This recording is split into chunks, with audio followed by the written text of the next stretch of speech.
لما ولدت الزهراء عليها السلام صارت فرحة في مكة، هي مواليد مكة، فصارت فرحة في مكة. وكان بنو هاشم وجميع المسلمين ذلك اليوم، وإن كانوا قلائل يعني المسلمين ذاك اليوم، السنة الخامسة من البعثة ولدت الزهراء عليه السلام في الخامسة من البعثة. إذا احنا الخامسة شلنا منها 3 سنين، أول 3 سنوات هي سنوات السنوات السرية في البعثة، سنوات السرية، يعني ما كان في إعلان أصلا بالدعوة 3 سنين، وكان عدد المسلمين قليل جدا يعني من غير بني هاشم. شلنا 3. في السنة الرابعة بدأ في الإعلان، السنة الخامسة ولدت الزهراء سلام الله عليها، فعدد المسلمين قليل، لكن مجموع المسلمين من الهواشم وغير الهواشم صارت عندهم فرحة عظمى بمولد فاطمة سلام الله عليها، خصوصا وأنه مولد الزهراء عليه السلام حقق نصرا كبيرا لرسول الله صلى الله عليه وآله. النصر وين؟ في قضية الكوثر وقضية الأبتر، إنا أعطيناك الكوثر فصل لربك وانحر إن شانئك يعني مبغضك هو الأبتر.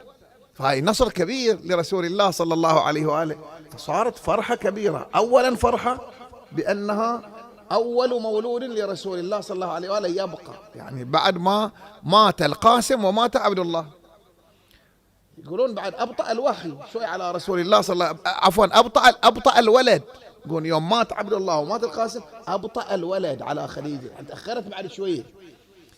فصاروا المشركين بعد فرصتهم هذه، إنك لأبتر إنك لأبتر إنك لأبتر، مقطوع الناس، ما عندك ذرية.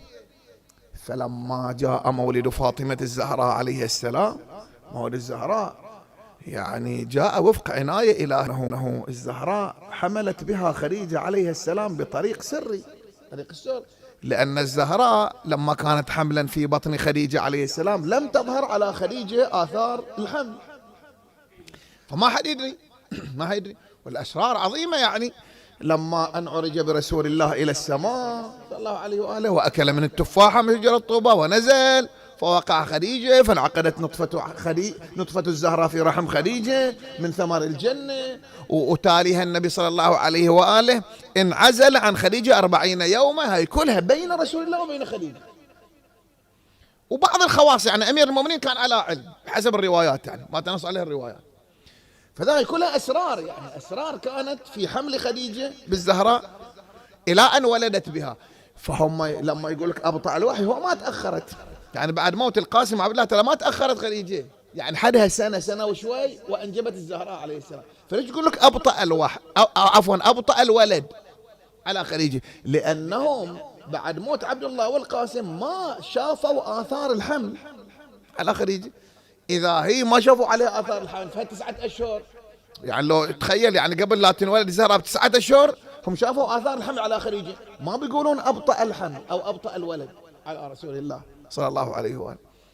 فهم مستانسين، إيه والله خذنا مدة من مات عبد الله والقاسم ما جابت شيء، ما حملت خديجة، ما سمعنا أخبار عن خديجة، لا. إذا القضية قضية أسرار، كلها أسرار. فلما ولدت فاطمة الزهراء عليه السلام إيش قد الفرحة عند رسول الله صلى الله عليه وآله، والفرحة عند خديجة وعند بني هاشم وعند بقية المسلمين القلائل اللي كانوا ذاك اليوم مسلمين وأعلنوا إسلامهم.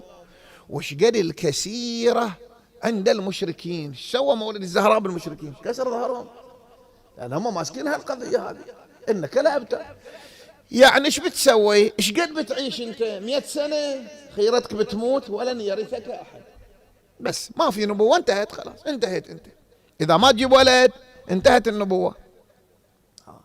وبالتالي لما ولدت الزهراء عليه السلام انقطع تعيير المشركين لرسول الله بالأبتر. إجماع من المؤرخين قالوا بس انقطع خلاص، صار ما يقولون إنك لا أبتر. إذا هذا انتصار عظيم لرسول الله صلى الله عليه وآله، فصار هز. فإذا هنالك احتفاء من المسلمين ومن بني هاشم ومن محيطين برسول الله صلى الله عليه وآله، احتفاء بفاطمة. وعاشت الزهراء عليها السلام في هذه الأجواء إلى أن هاجر إلى المدينة النبي صلى الله عليه وآله، وهاجرت الزهراء عليه السلام إلى وفاة رسول الله، إلى رحيل رسول الله صلى الله عليه وآله. كل المدة اللي عاشتها الزهراء مع أبيها رسول الله صلى الله عليه وآله هي فترة أو مدة احتفاء المسلمين بفاطمة. الكل كان يحترم الزهراء سلام الله عليها.